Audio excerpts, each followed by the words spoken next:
Hello guys, welcome to Arjun classes YouTube channel और arjunthori.com website.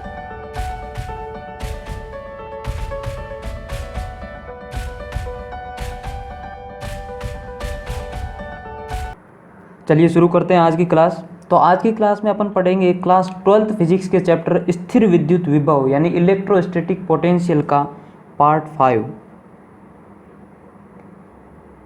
5। ठीक है, इसके अन्य पार्ट पहले अपलोड हो चुके हैं। अगर आपने अभी तक नहीं देखे हैं तो आप वो देख सकते हैं। देखने के लिए आप यूट्यूब पे जस्ट सर्च करेंगे इलेक्ट्रोस्टैटिक पोटेंशियल पार्ट 4 पार्ट 3, जो भी पीछे पार्ट जो भी आपको देखना है बाय अर्जुन क्लासेस। ठीक है, electrostatic potential part 1 by Arjun classes. ठीक है, जो भी आपको देखना है ऐसे आप सर्च करके देख सकते हैं। तो आज अपन देखेंगे पार्ट 5, जिसमें अपन देखेंगे विद्युत क्षेत्र तथा विद्युत विभव में संबंध। यानी विद्युत क्षेत्र जो कि अपन ने फर्स्ट चैप्टर में पढ़ा था और विद्युत विभव जो कि अभी अपन इस चैप्टर में पढ़ रहे हैं, इन दोनों में आपस में क्या रिलेशन होता है। ठीक है, इन दोनों को एक दूसरे के रूप में कैसे अपन एक्सप्रेस कर सकते हैं, क्योंकि नेक्स्ट चैप्टर अपन पढ़ने वाले हैं विद्युत धारिता यानी कैपेसिटेंस, उसमें ये रिलेशन काम आने वाला है। ठीक है, तो अपन आज देखेंगे विद्युत क्षेत्र तथा विद्युत विभव में संबंध। अब ये संबंध देखने के लिए आपको एक बात पहले से पता होनी चाहिए, वो बात ये है कि विभव प्रवणता क्या होती है। ठीक है, ये बात इसमें काम आएगी रिलेशन देखने के लिए। तो मैं सबसे पहले ये बता देता हूँ आपको विभव प्रवणता क्या होती है। विभव प्रवणता यानी पोटेंशियल ग्रेडियंट। विद्युत क्षेत्र में दूरी के साथ विभव में परिवर्तन को विभव प्रवणता कहते हैं। ठीक है, विद्युत क्षेत्र के अंदर अपन विद्युत विभव किस में देखते हैं, विद्युत क्षेत्र के अंदर तो विभव में परिवर्तन कितना हो रहा है दूरी के साथ। ठीक है, आई बात समझ में। अब देखना, मैं आपको एक ट्रिक बताता हूँ जो कि आपके हमेशा काम आएगी फिजिक्स में। देखो, दो बातें होती है, एक होता है परिवर्तन की दर,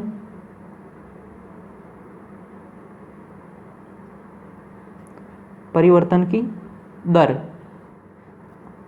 और एक होता है प्रवणता। ठीक है, ये दो आपके फिजिक्स में बहुत ज़्यादा काम आएंगे।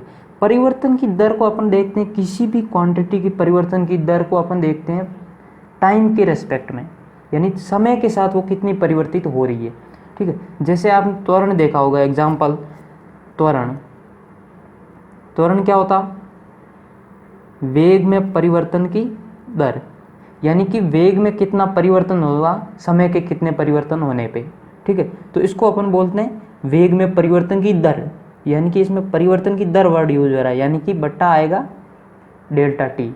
और दूसरा वर्ड आता है प्रवणता, किसी भी चीज़ की प्रवणता, जैसे यहाँ विभव प्रवणता है, तो विभव प्रवणता अपन दूरी के रेस्पेक्ट में देखते हैं, तो विभव प्रवणता बराबर डेल्टा वी बट्टा डेल्टा एक्स या डेल्टा आर, यानी कि दूरी के रेस्पेक्ट में उस चीज़ का कितना परिवर्तन हो रहा है उसको बोलते हैं प्रवणता। तो यहाँ अपन क्या देख रहे हैं, विभव प्रवणता। तो विद्युत क्षेत्र में दूरी के साथ विभव में परिवर्तन को विभव प्रवणता कहते हैं। आई बात समझ में, दूरी के साथ कितना विभव में परिवर्तन हुआ उसे अपन बोलेंगे विभव प्रवणता। यदि विद्युत क्षेत्र में डेल्टा आर दूरी पर स्थित दो बिंदुओं के बीच डेल्टा वी विभवांतर हो, तब उनके बीच विभव प्रवणता ये होगी। यानी कि जैसे अपने पास दो पॉइंट है ए और बी, ये ए ये बी। ठीक है, इसका विभवांतर है विभव इसका है वी बी, तो विभवांतर मैंने मान लिया इनके बीच में है डेल्टा वी, और इसकी मूल बिंदु से दूरी r1 है, इसकी मूल बिंदु से दूरी r2 है, और इनके मध्य की जो बीच की दूरी है वो है डेल्टा r। ठीक है, तो इसमें अगर इसका डेल्टा r का भाग दे देंगे तो अपने पास क्या आ जाएगा, विभव प्रवणता। आई होप आपको विभव प्रवणता का फॉर्मूला समझ में आ गया होगा कैसे निकालते हैं। अब ये विभव प्रवणता जो होती है वो सदिश राशि होती है। सदिश राशि मतलब इसका परिमाण और इसकी दिशा दोनों होंगे। ठीक है, और इसकी इकाई देख लेते हैं, यानी यूनिट, इसको किस में नापते हैं। यूनिट देखने के लिए अपन हमेशा फॉर्मूले का यूज़ करेंगे। तो फॉर्मूले में क्या है, डेल्टा वी बटा डेल्टा आर। डेल्टा का अपने कोई मतलब नहीं है, यानी कि परिवर्तन है, उससे कोई अपने को मतलब नहीं होता। ठीक है, तो इकाई लिखते समय हमेशा आपको जो ऊपर लिखा है जो नीचे लिखा है सबकी इकाई लिख देंगे, दोनों की अपने आप इसकी इकाई प्राप्त हो जाएगी। तो डेल्टा वी विभवांतर की विभवांतर की क्या होती है इकाई? वोल्ट बटा डेल्टा आर, दूरी की क्या होती है? मीटर। तो वोल्ट बटा मीटर, ये आ गई विभव प्रवणता की इकाई। ठीक है, फॉर्मूला पता है तो इकाई निकालना बहुत आसान है। अब देखो विभव प्रवणता का काम हो गया। अब अपने को इसमें सिर्फ इतना याद रखना है कि दूरी के साथ विभव में कितना परिवर्तन हो रहा है उसको बोलेंगे विभव प्रवणता, यानी कि डेल्टा वी बटा डेल्टा आर, ये फॉर्मूला याद रखना है। अब अपन देख सकते हैं विद्युत क्षेत्र तथा विद्युत विभव में संबंध। तो अपन देख लेते हैं इनमें क्या रिलेशन होता है। तो विद्युत क्षेत्र का मान ऋणात्मक विभव प्रवणता के बराबर होता है। ये बात आपको याद रखनी है कि विद्युत क्षेत्र का मान जो होता है वो ऋणात्मक विभव प्रवणता के बराबर होता है, यानी कि ई सदिश is equal to minus of delta we upon delta are.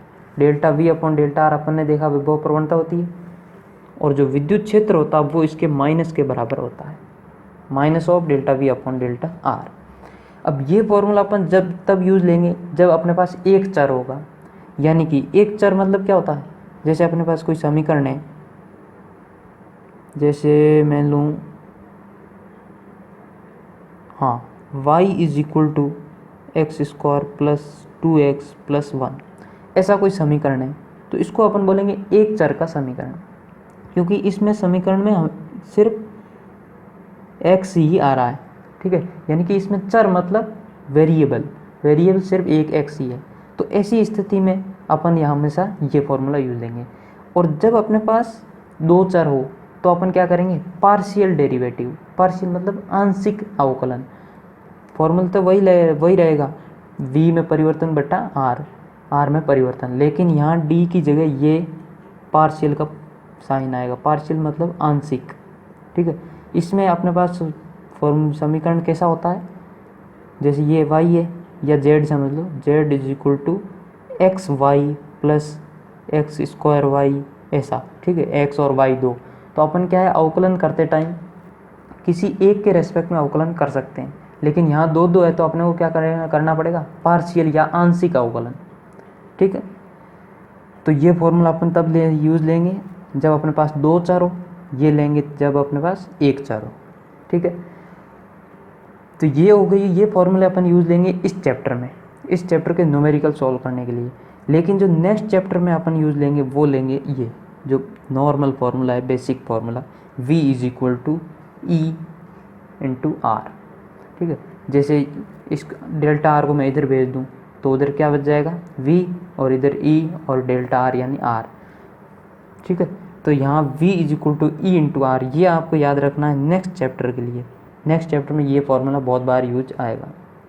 ठीक है, तो इस चैप्टर में आपको ये फार्मूले दो याद रखने हैं। क्वेश्चन कैसा आया उस हिसाब से आपको फार्मूले अप्लाई करने हैं। अगर दो चर वाला है तो ये फार्मूला अप्लाई करना है, एक चर वाला है तो ये फार्मूला। ठीक है, अब अपन एक एग्जांपल देख लेते हैं। ये चर वगैरह आपको अगर समझ में नहीं आया तो अभी समझ में आ जाएगा।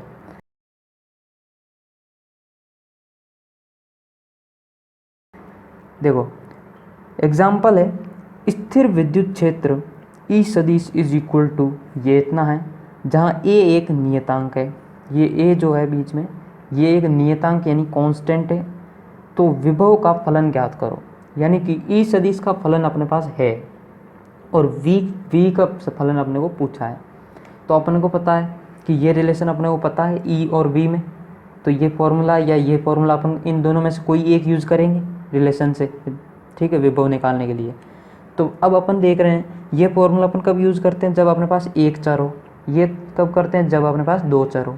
तो यहाँ अपन देखते हैं चर अपने पास कितने हैं? एक्स और वाई दो चर है। ठीक है, तो हमेशा अपन कौन सा फॉर्मूला यूज़ करेंगे? दो चर वाला। ठीक है, दो चर वाला फॉर्मूला क्या है?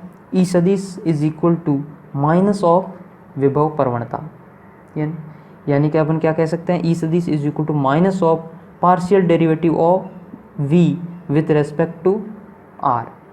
ठीक है, अब क्या करते हैं? ई सदिश तो अपने पास है, निकालना क्या है? v। तो मैं इसको dr को इधर भेज देता हूँ इसके साथ, और डेल्टा v इधर रख देता हूँ और माइनस उधर गुणा कर देता हूँ। ठीक है, तो क्या आ जाएगा? Delta v is equal to minus of E सदिश डॉट dr सदिश। ठीक है, अब देखते हैं अपन ई सदिश ई सदिश की वैल्यू अपने को दे रखी है, माइनस तो बाहर है ही, ई सदिश की वैल्यू ये दे रखी है, ये वैल्यू, ठीक है। ये सीधी की सीधी यहाँ लिख देंगे। और डॉट प्रोडक्ट, अब अपने को अपन देखते हैं डी आर सदिश क्या होता है, ठीक है। ये मैथ स्टूडेंट को तो पता होगा, लेकिन बायो स्टूडेंट के लिए मैं आपको बता देता हूँ कि आर सदिश जो होता है 3D में, ठीक है, 3D में जो आर सदिश होता है x i cap plus Y j cap plus Z के कैप होता है।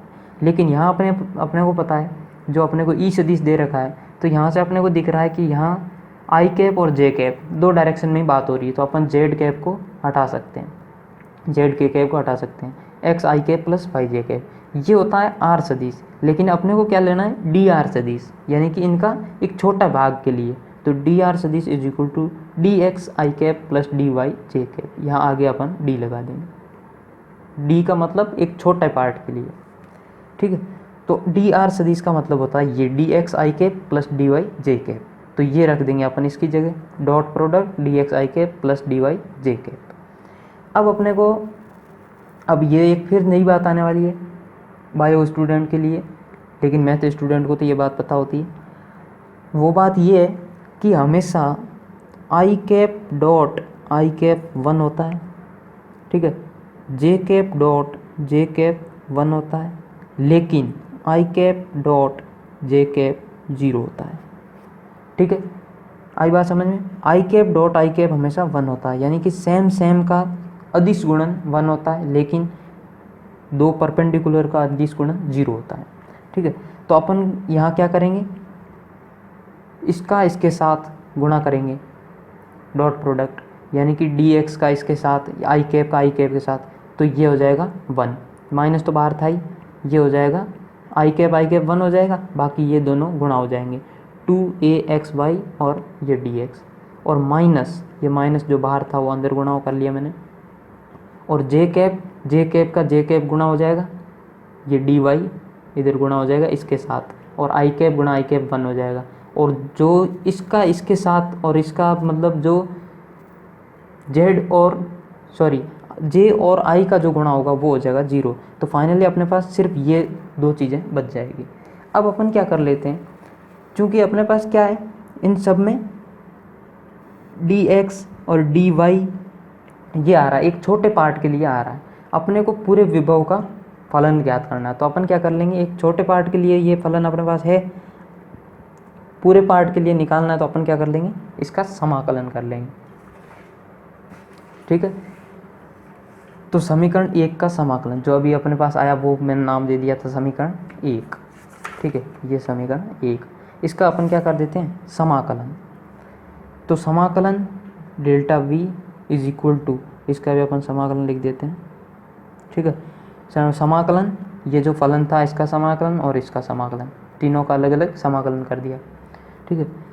अब देखो, एक छोटे v के पार्ट को अपन समाकलित कर देंगे तो अपने पास क्या आ जाएगा, पूरा v आ जाएगा, तो इसको अपन लिख देते हैं v इज इक्वल टू, अब देखो यहाँ पार्शियल इसका मतलब होता है कि जो यहाँ लिखा होता है उसके रेस्पेक्ट में अपन समाकलन करते हैं, बाकी हर चीज़ को कांस्टेंट रख देते हैं, बाकी जो भी होता है उसको कांस्टेंट रख देते हैं, ठीक है।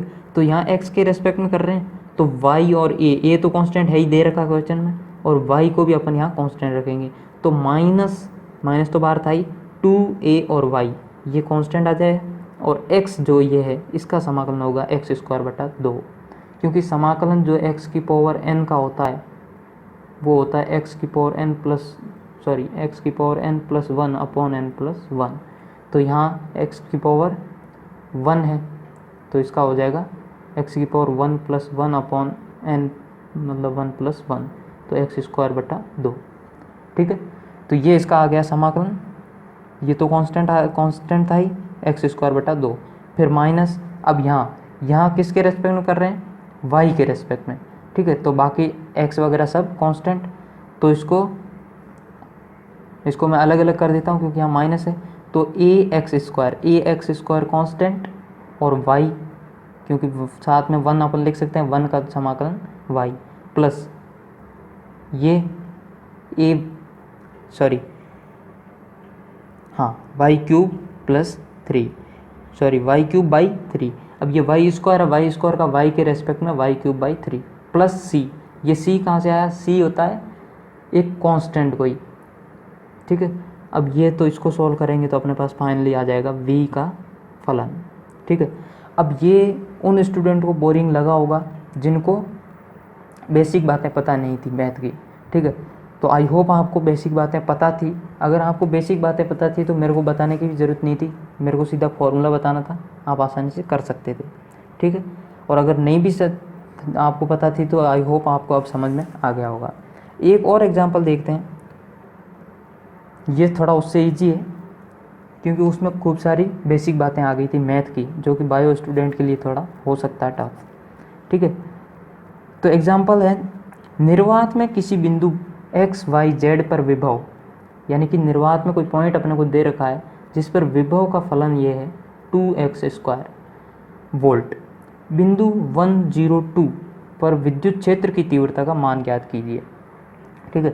3D में कोई पॉइंट है x y z निर्वात में, ठीक है, उसमें विभव अपने को दे रखा है और इस पॉइंट पे क्या निकालना? विद्युत क्षेत्र, ठीक है।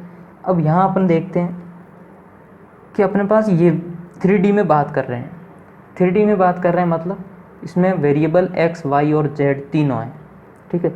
यहाँ भले ही नहीं है, सिर्फ x² है, क्योंकि बाकी हो सकता है उसके कोफिशिएंट 0 हो, जैसे ये कोफिशिएंट 0 मतलब जैसे ये कुछ फंक्शन में ले लेता हूँ, function of x, y, z, यानी कि x y z तीनों का फंक्शन है।